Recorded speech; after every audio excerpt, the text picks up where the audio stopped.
Welcome to the Sip and Say It podcast with your host, Carlos, a.k.a. Los, a podcast that promises to deliver a raw and unfiltered experience as we dive into the one-on-one conversations about a wide array of topics.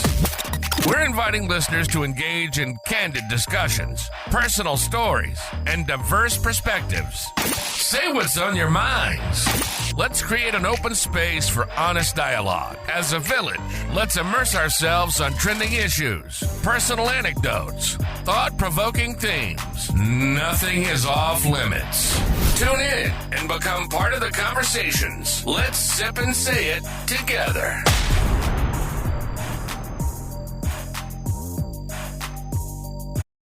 Hey, welcome, folks. Welcome to another episode of Sip and Say It. This is your host, Los, and obviously my partner, as always. This is Kevin, and we have, for a second time in a row, our special guest. Yes. Do you want to introduce yourself, Carmencita? I'm Carmencita. So thank you for joining us. Thank you for joining us. Thank you for having me. Thought about a topic, and I think this was probably the best route to go, where we have all three of us involved to comment on this and then put it out to the universe to see what people would think. So here's the topic. Should drug use be treated as a mental health issue rather than a criminal offense? Pretty deep. Something to think about, right? Because if there's anything that let's just say the world, just in general, is, there's people that are suffering from substance use disorder, right? So, and there's millions of people, right? So the ultimate question is, should it be treated primarily as a mental health issue rather than a criminal offense? So let's look into trying to explore various perspectives. Let's try to consider the implications of treating drug use as a public health concern. And let's just go right into laying the groundwork for it, right? So I guess the first part is understanding the current landscape. So many countries right now treat drug use as a criminal offense. This approach obviously has led to mass incarcerations. And I mean, we're seeing that today here in the United States. And it's particularly affecting marginalized communities. So there was a report out by the ACLU that drug arrests account for over 1 million arrests each year in the United States alone, just in the United States. That's pretty significant, folks. What do you guys think? So every year, over 1 million arrests on drug-related offenses. Yeah. Well, specifically, simple possession. Simple possession. Wow. And that's what we're discussing here. Should we treat that as a mental health, and I'm referring to simple possession, mental health as a mental health issue rather than a criminal offense, right? I think one of the things that needs to be considered in that, excuse me, is, and this might be what came first, the chicken or the egg type of question, but is the drug addiction created because of a mental health issue within the person, or did the drug addiction create a mental health issue within the person in order to be able to get out of it? So let's think about that a little bit, right? Because I think we all somehow, some way, we get exposed to, let's say, the drug world. And I say that to say family members, school, the people we've hanged around with, right? You kind of get exposed to that stuff, and peer pressure comes into play, and/or your own curiosity. Let me see what weed's all about, right? Let me take a couple puffs. And then when you do it, it could become routine. But I think I don't want to call it historically, but I guess in people doing research, a lot of it is people trying to escape certain trauma, some certain anxieties, depression that they're going They through. use it to self-medicate. Right. And they're trying to run away from it. So they think going that route is Right. going to change that situation. But also, as you were, I think, referring to, is it depends on the drug we're talking about, because there are some drugs like bennies and speed and things of that nature that can change the landscape and the wiring of your brain, therefore causing mental issues because of that. That's why some of that medication is used to treat mental issues. So, And also, too, I think opioids are a gateway to like drugs like crack or cocaine. Because like if you're put on them medically, or whatever, pain relief or whatever, but now you're better from that, but you're still addicted to them. So then you try to find something else that's going to satisfy that. Right. So there's many different facets how a person can get addicted to that, right? And way back when, um, in some instructional courses, people would say that marijuana was the gateway. I don't agree with that, right? Gateway, obviously, is the moment you start experimenting with pills, right? And that naturally happens, let's say at home. Um, we get surgeries, athletes get hurt. mhm, What do they prescribe?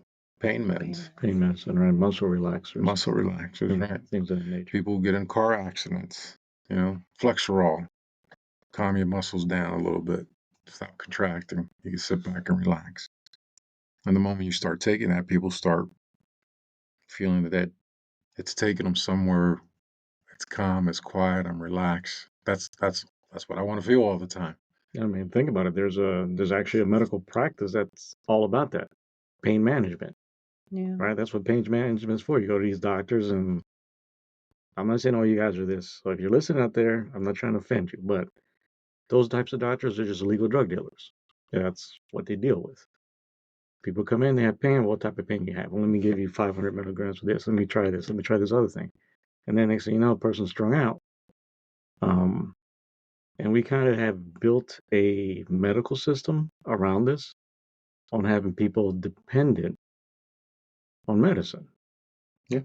And And I even think, I'm sorry, even with that in mind, I mean, a lot of these pain management locations, even your regular uh, primary doctor, they have been scrutinized now. They have federal watchdogs on them, watching every move, looking at every prescription that's being issued out. Because, the government's identified this epidemic because I mean, that's what we could call it at this point. The sickness has come from somewhere, not only on the black market side of the house, but also on big pharma. Mhm.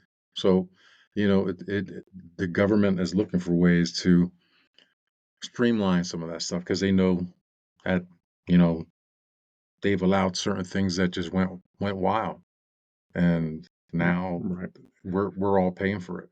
Here's an example of how big pharmaceuticals and prescription drugs are. I was just recently in Miami, and I did a tour of an island called Star Island, where you have the rich and famous that live there. Part of it went past Diddy's mansion, but that's besides the point. But saw the mansions where J-Lo lived, Jackie Chan, Will Smith, Rihanna, all, people of that caliber. And there was this one mansion they pointed out, which is much larger than any other one on the island.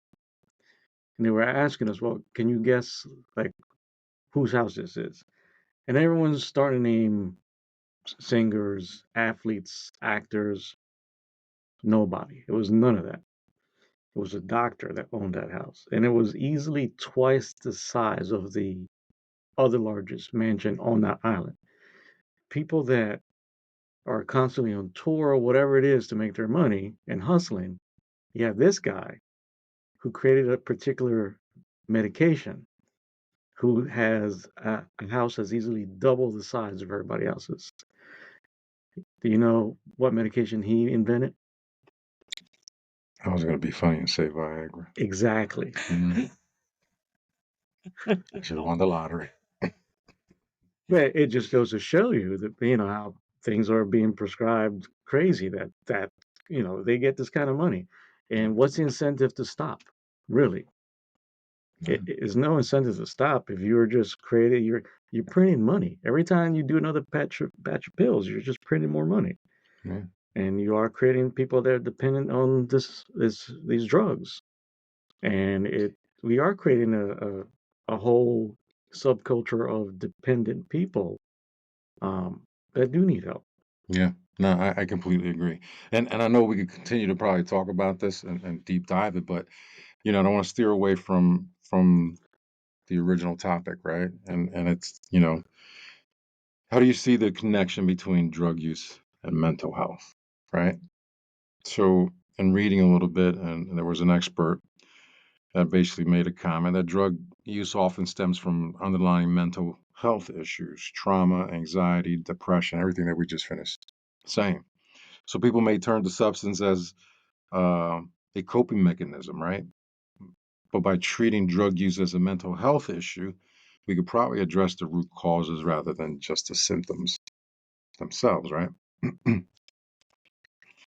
So many argue, at least advocates, I mean, though some advocates argue that treating addiction as a health issue can lead to better outcomes, such as the reduced stigma and increased access to treatment. What's your thought process about the stigma? I'm going to let Gotterman, if you would. So I think it would take a what's the word? Re-education, right? For people to look at it. I mean, even just, you've seen or I'm sure heard of the struggle now just to address mental health itself as a medical condition. I mean, that's something more within the I would say 5 years that's become really something that is spoken about and even being taken to that level. So I think it's going to be a major challenge to try to put drug addiction under that umbrella. But I agree that it'll be the starting point. I mean, if we truly want to, and I don't want to say solve, because yeah, we're gonna get every single person. No, but if we want to make an impact, there has to be some sort of services that are offered and support to the people that are with this type of condition, that so that they can get past it and get improve. And So it's good that you bring that up. And I say that just because I was exposed to a little bit of that. The Bergen County prosecutor several years ago created a program. It was a pilot program for not only his county, but probably another 2 or 3 during that period. And I'm probably going to go back 2018 about, and it was called Operation Helping Hand. During that time period, it was obviously an arrest-based model, more geared through the narcotics task forces that were out there. And anyone that was subsequently arrested for attempting to purchase narcotics, they were brought into, whether it was the district house or wherever they were doing the operation at, and they were fast-tracked to a resource provider, specifically a peer recovery specialist. So the concept of all that was to not necessarily just lock the person up, but they're put in a predicament. And the predicament was, do I go ahead and get locked up and sit in the county jail, go through withdrawal symptoms, eventually get out, be given a court date? I know I'm not going to eventually go back or go to court to it. Then I'm going to have an outstanding warrant. Then I'm going to end up getting locked up again at some point, and then I'm really going to have to stay in there. So instead of going through all that, the objective was to try to get them fast track to that person, that peer recovery specialist, and get them to find a way to get them to accept either inpatient or outpatient services. So the program itself kind of grew. This guy eventually became the Attorney General of New Jersey, and the Operation Help in Hand program was introduced to all 21 counties. Um, I was privileged to have the opportunity to be program coordinator for probably 5 years. In that process, we did do the arrest-based model. The numbers were outrageous, and I say outrageous in the sense we took about a week to do what we would call drug reversals. We would have undercovers in drug locations, and people that would come in to attempt to purchase were eventually arrested. And within a week, I'm sure we've probably gotten somewhere in the ballpark of 130, 140 people. But let me tell you, the success rate was amazing. Why? Because that person that just got arrested knows exactly how the system operates and knew that there was no way in the world they were going to go into the county jail feeling sick, going through withdrawals. So instead of getting a summons, and some of them would, because you would have to hold them accountable, right? But they were given the opportunity to take that inpatient or outpatient service. And obviously, all that information would be fed through the courts, and they would understand that eventually they would have to fulfill that program in order to get that summons cleared. But then COVID hit, right? COVID changed everything for a lot of us. Not only COVID, then you're talking about also George Floyd. Right. Bad apples out in the street, meaning law enforcement, that just didn't do the job right, didn't do it any justice overall. So that changed the confidence level of the community, as they looked at law enforcement, just kind of went down the tubes. So based on that, we had to kind of think out the box a little bit and approach this program differently. You can't rush your way through, that situation. You can't lock everybody up. Right. What's, I don't know if I'm using the word correctly. Recidivism, like you're repeating something Mhm. over and over again. I don't know if that's the right word for it. All right, I'm sure you guys will check me on at some point. But anyway, you would be repeating the cycle. Right. The repetitiveness of it. So, did you change from an arrest model to a different model? We did. So we transitioned to, we had to sit back and kind of think of how could we do this and try to build the community's confidence or trust again. So we would make contact with a local municipality, that police department. With the help of their representative at police department, we would get with one of the local churches. Mhm. We would also get with some resource providers. When I say resource providers, they were people that had that we would contract anyway under this Operation Help in Hand grant to have peer recovery specialists. But we kind of expanded it a little bit more because at the time you realize that just having a peer recovery specialist there for a person that's suffering from substance use disorder,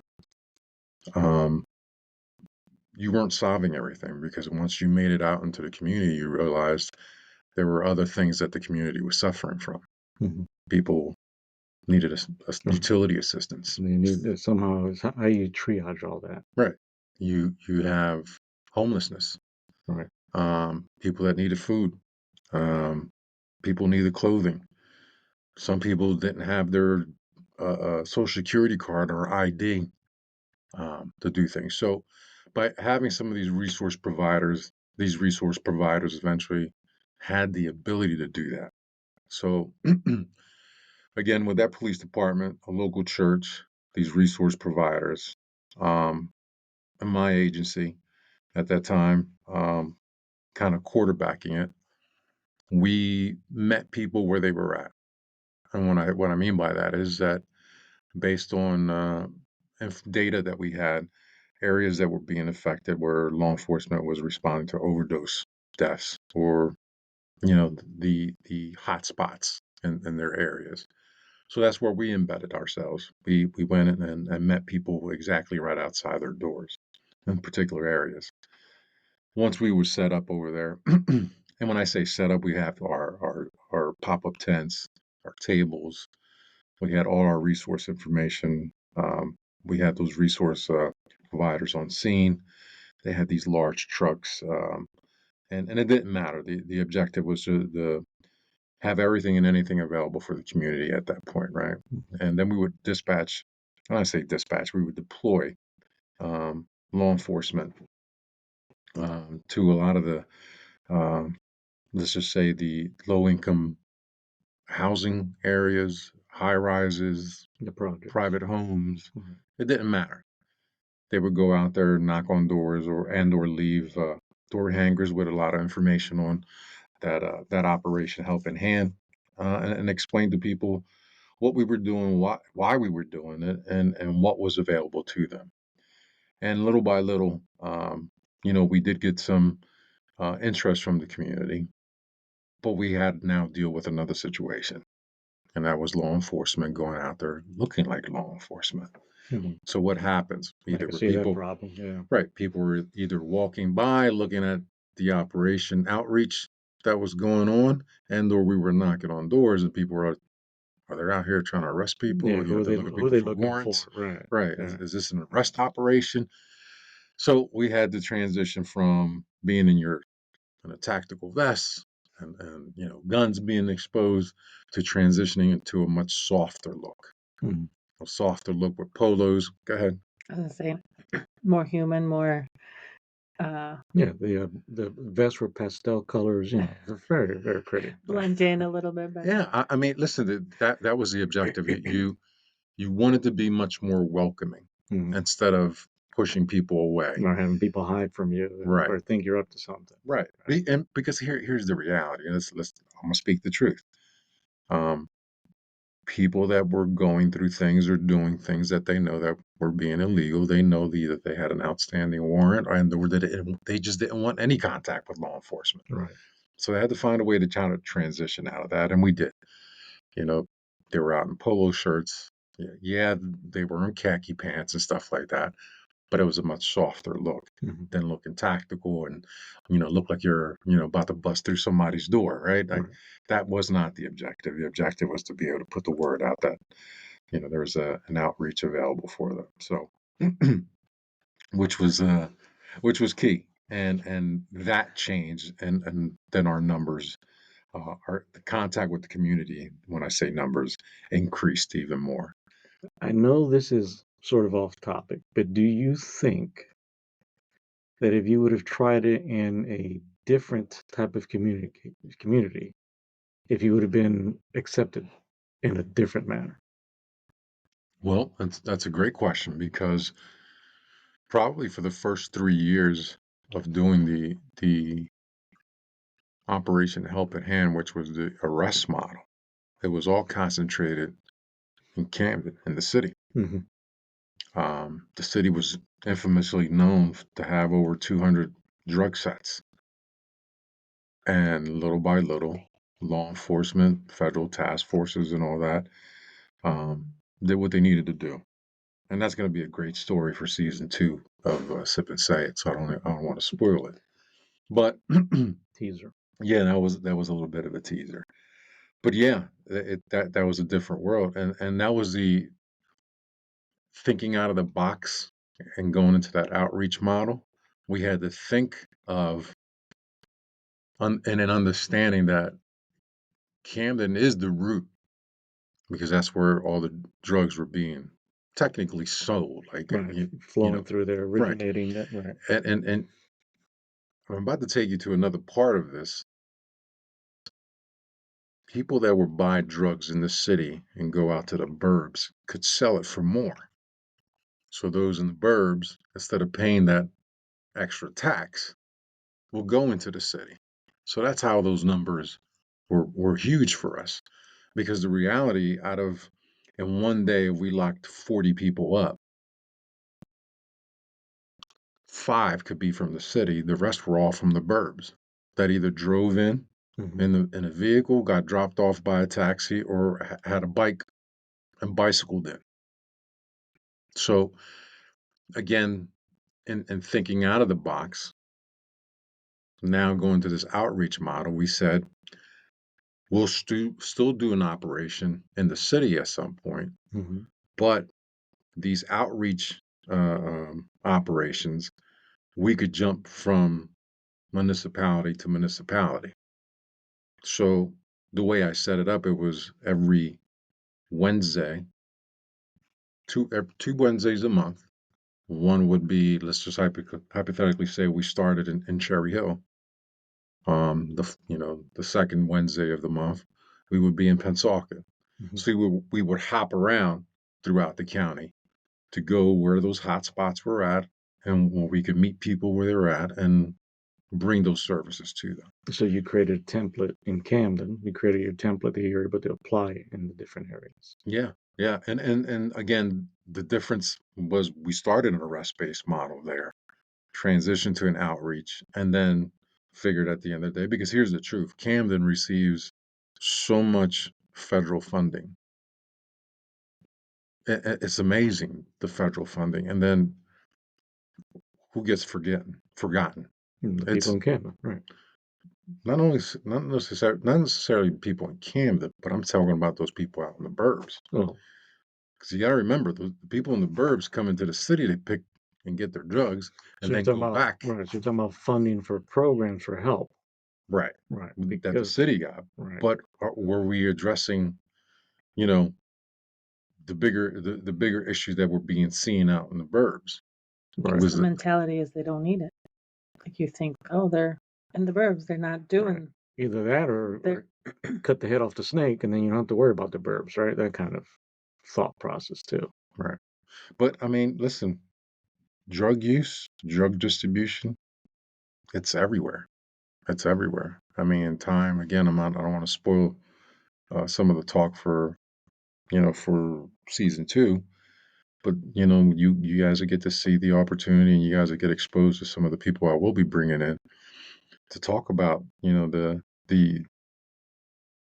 that underground network of those that kickstarted the drug game in the city, and how it exploded. And eventually you get to find out that those people, they had their businesses in the city, they had their drug sets in the city, they had most of their transactions happening in the city, but where were they going home to and laying their heads down? And was it the burbs? So we in time we learned a lot. I mean, and in law enforcement, you always try to stay one step ahead of the game, but you also got to think that the criminal element is thinking the same exact way as you. How could I stay one step ahead of them? So it's interesting, but there I go again. I sidetracked from. We got to get back on topic. Yeah, back on topic. Should it be treated as mental health? So what I've been hearing so far, I think all three of us are in agreement of that. This should be treated as a mental health issue and decriminalized. Do we want to talk about exceptions to that, or do we put limits on that? Okay. I can see where you're going with this, but before I go, let me just say this, because I don't know if I even said this. About 5 years ago, the United Nations got their General Assembly together, and they had a special session. So unanimously, 193 of these members voted to recognize the need to approach substance use disorder as a public health issue, rather than treating it as a criminal offense. So that tells you, I mean, globally, that people are considering this. They're looking at this as a mental health situation. So, yeah, that's a lot. It's going to be a lot to and I think we're progressing. We just got to learn how to. And when I say learn, our governments need to learn how to hold big pharma responsible for some of the things that have occurred.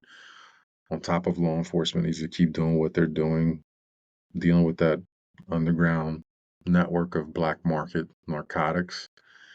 Um, on top of the government, going back to the government again, of um, being a lot more stricter and doing their thing for uh, these multiple cases of fentanyl being sent over from China, coming up from Mexico.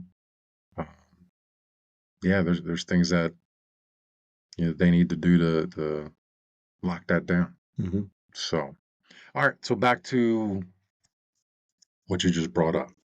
Right. Should there be limits or exceptions? And or exceptions on the decriminalization of it? I think there needs to be some limits, or else it's going to get abused. Right. People are just going to think they can continue to use the mental health clause or whatever as they're out. Because you're pretty much giving them a get out of jail free card, and in the game of Monopoly, there's only so many of those. So once you run out, they're all gone. Which brings a particular topic, or point. I don't want to say topic, point, that you're right. There is almost like a part of the program, or you, when you do a little bit more deep dive in some of the things that some of these municipalities are doing right now, there's almost like having a 1, 2, 3 strike, you're out kind of situation. And yeah, they'll give you string, and they're going to give you they're going to be empathetic and give you the opportunity, but you got to do your part. Right. And if you don't do your part, then that's the moment when the courts now then mandate what your judgment is going to be. So, and I'm sure they give opportunity after opportunity, because you got to think, the moment you lodge someone, it's tax dollars, right? And on top of that, you got to think of, medical assistance that they're going to need inside of there. Right. So, and I know they've transitioned to even within the county jails and prisons at this point, to have peer recovery specialists, to have some of these individuals wind down from, let's just say, those that are using opioids to now using methadone. Mm-hmm. The wind them down from the use of that. The problem is then you kind of open Pandora's box. Well, another part of Pandora's box, right? Because even some of these correctional facilities, they're still bringing contraband. People still getting high. People are still overdosing. Right. Right. So it is a lot of work in doing this. But again, I'm personally going to say that everybody's situation is different. You got to know, and I think law enforcement kind of gets a snapshot when you have contact with a person. Right? What I mean by that is, I stop you, Kev, because you just bought from the corner, and I got you with something. I'm going to run your name, right? See if you've been in the system before, and they'll let me know. Mm-hmm. I'll find out whether you have any outstanding warrants. They tell me that you've been locked up previously before on that situation. So now it's going to be upon law enforcement to make a decision on what to do next, right? Right. What's the next move? Right. Because it's a little BS possession charge. Am I really going to try to put you back again through that cycle again? And you're back out in 24, 48 hours doing the same exact thing, and we may have contact again. Right. Or do I find it upon myself to call a resource provider, or call, again, some of these programs that have been put in place through the state to say, hey, I have someone here that just have them in custody for simple possession. Could write them in the summons, but I'd love for them to either you guys come out, or I could transport them over to you to see if they will accept inpatient or outpatient services, right? So I think I'm a believer of that. The simple possession to me could be maybe 1, 2 bags where you could justify personal use. When you have some of those people that you're arresting with what some of the guys would say a bundle of dope. Could be 15, 16 bags, whatever it is. Something you got to sit there and think about. Now, it's not outrageous to say that person that's suffering from substance use disorder Couldn't may be or may using them not all. use Right. an entire bundle in an entire day. Right. But typically that's not, let's just say that's not the point. Person could probably use up to 5 bags, really. But then you do have some of those people that will claim that they have a drug use situation, but the reality you're catching them with 1, 2 bundles when you know that's going to be distribution. They're going back somewhere to go make money, sell that stuff off. So it's going to be incumbent to the initial officer to kind of make that determination, to kind of peel the orange back a little bit, to see whether is he going to exhaust the opportunity to get this person into a program, or is this person actually really a dealer? Right. It's a question for you. Mm-hmm. So if the officer feels that the person should be given the option to get help, should it be automatic? Or should it be before they're actually offered it? Is there a way to evaluate them to see if they go through the program, they'll stick to it? Because I can talk a good game and say, oh, yeah, I'll do it, but I'm just counting the minutes until I'm on again. Because if you're not ready to quit, it may not matter if Right. you're given that help. So should that actually be like 1A? Let's see if you're a good candidate for this service, and then offer it. Will you do this? And in exchange, your charge is dismissed or whatever ends up being the deal. And then, or maybe too, like, and I know I'm not comparing a speeding ticket to substance abuse, but Mhm. let's say I know there's some counties in some states where if you get a speeding ticket, you can go to a driving program and then you show proof that you completed it within whatever it is, 30 days or whatever, and your ticket is get dismissed. But if you get another speeding ticket within 18 months or 12 months or whatever it is, not only do you get that second one, but then the first one is brought back in. So now you have 2 tickets versus 1, that kind of thing. Like some sort of time frame that also says, here are your options for help. So you can get, the assistance you need and hopefully you don't go back. But here are the consequences as well. Whether if you follow it, if you don't follow it, here's what or if we see you back again within X amount of time or something. So they see that, because again, I'm thinking still of how are people going to abuse that option. So how do you say, okay, this is for real? Like, yeah, we're gonna help you to not have this charge against you, but we're gonna help you to get better.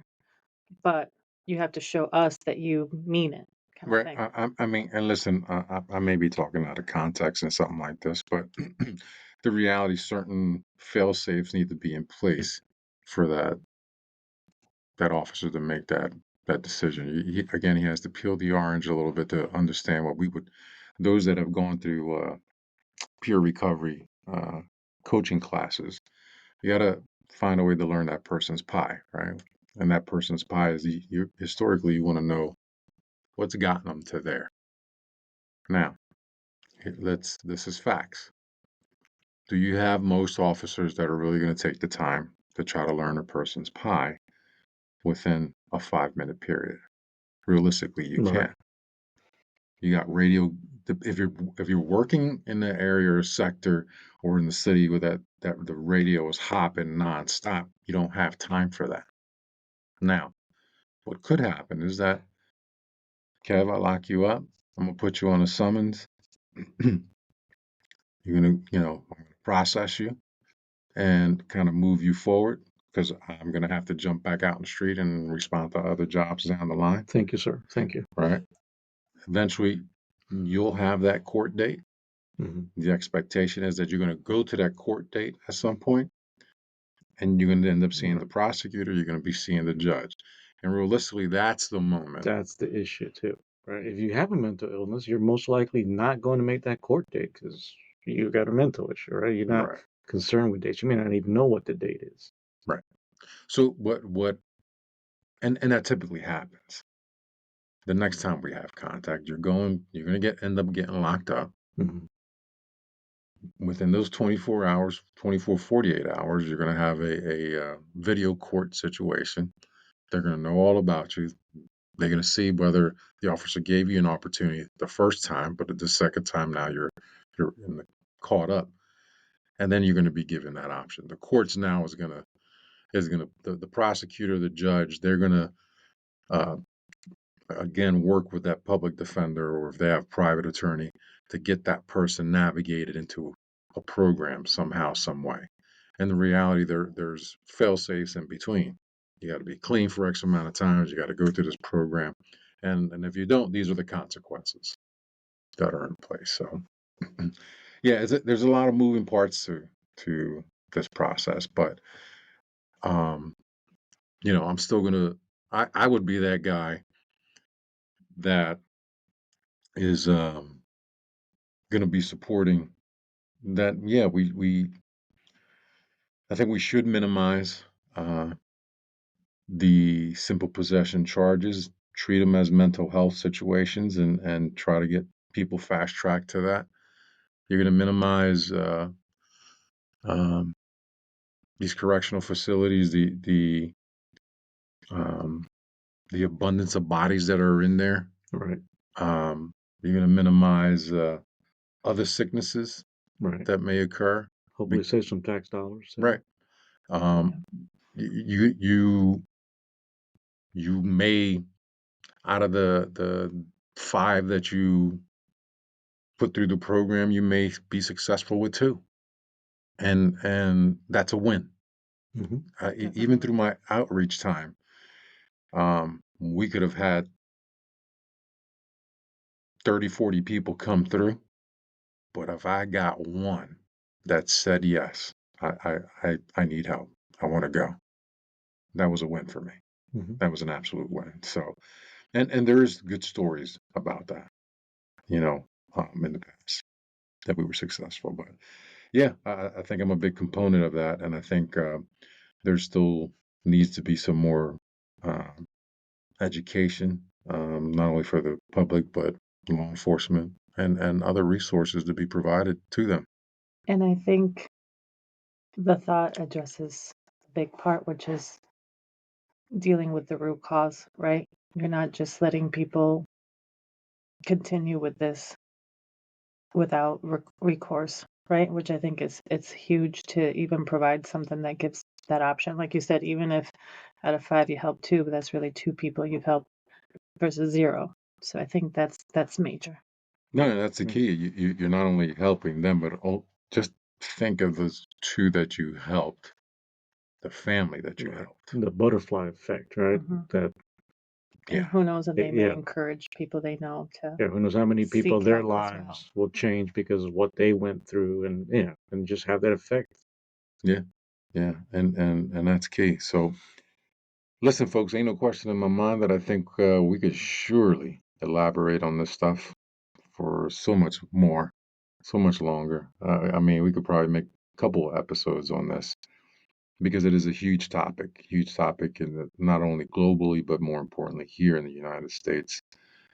We're seeing friends, family, other associates suffer through it, and not only just substance use, but the whole mental health and behavioral aspect of things. We never know what's happening behind closed doors. So look, man, I'm going to be a big encourager of this.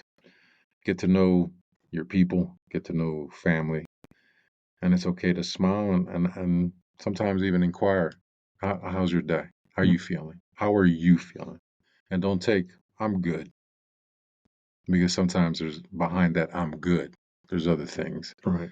And sometimes people need that. Sometimes people need to be pushed a little bit. Tell me about you. Tell me about your day a little bit, right?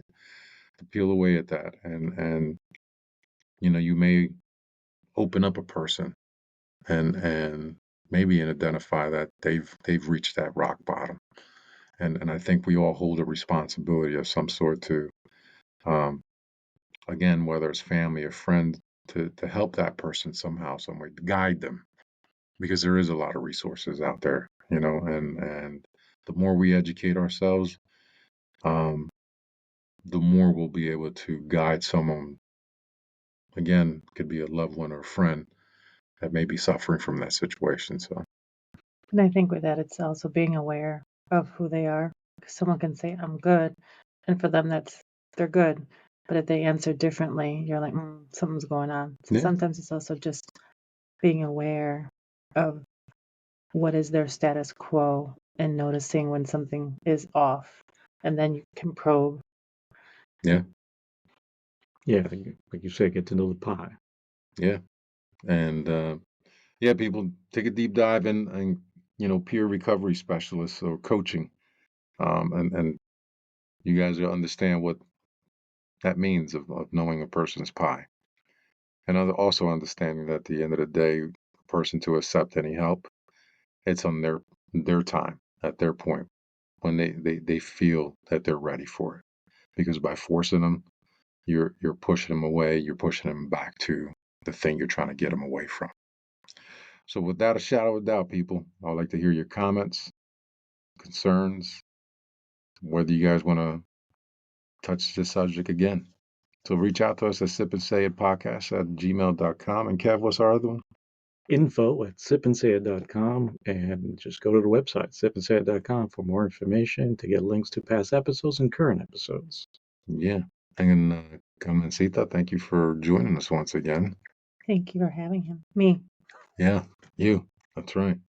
I don't know. I think we might have to make this a trio at some point, right? Whether we go ahead and send the link and wherever you're at, let's communicate. I would love it. Yeah, we definitely need that perspective. So, folks, thank you again, and thank you for joining us at another episode of Sip and Say It. And just like we wrap up every episode, it's real talk, one sip at a time. Thank you. Peace. Peace. Bye. On behalf of your host, Los, thank you for joining us this week on Sip and Say It. Without you, the village, and the participation on Sip and Say It, the universe will never know what's on your mind. Subscribe to Sip and Say It on media platforms like Spotify, Amazon Music, Apple Music, YouTube, iHeartRadio, Pocket Cast, and our very own Facebook page at Sip and Say It.